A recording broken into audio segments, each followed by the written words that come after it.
so hopeless. Jesus Christ, that's where hope is.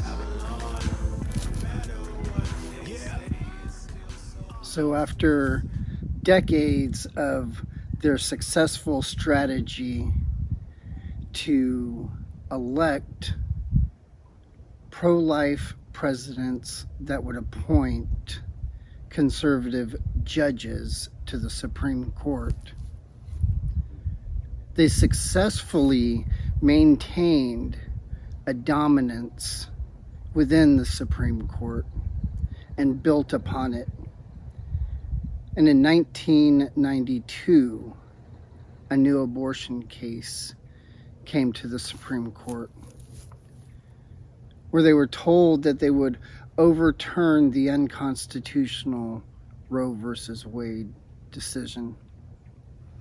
And this was with Planned Parenthood versus Casey. But what we found was that the court upheld the so-called right for a woman to unjustly kill her preborn child. And they tightened down much of the definitions and what legislation could go forward from that point. And what happened in that decision is they created this underlining standard by which the legislation would be judged. And it came from a federal ruling that was further explained. So in the majority opinion, what was talked about was an undue burden upon the access of a woman's right to kill her child. They had changed the idea of third trimester abortions and moved the arbitrary line to what they labeled viability. So from this decision onward,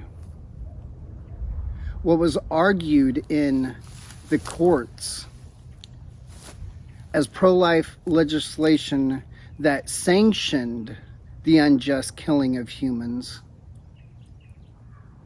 was this idea that the laws that they wrote prohibiting doctors from killing children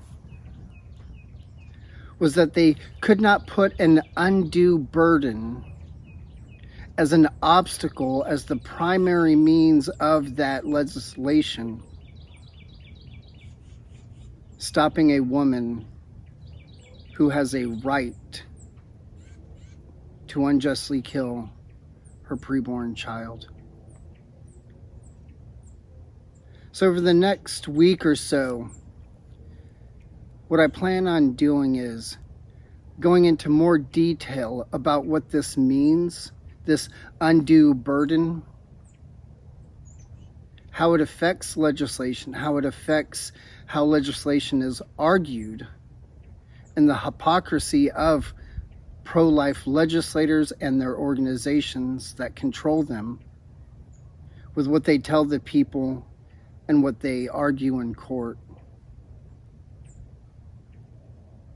But for this one, I just wanted to point out that it was justices that were appointed by pro-life presidents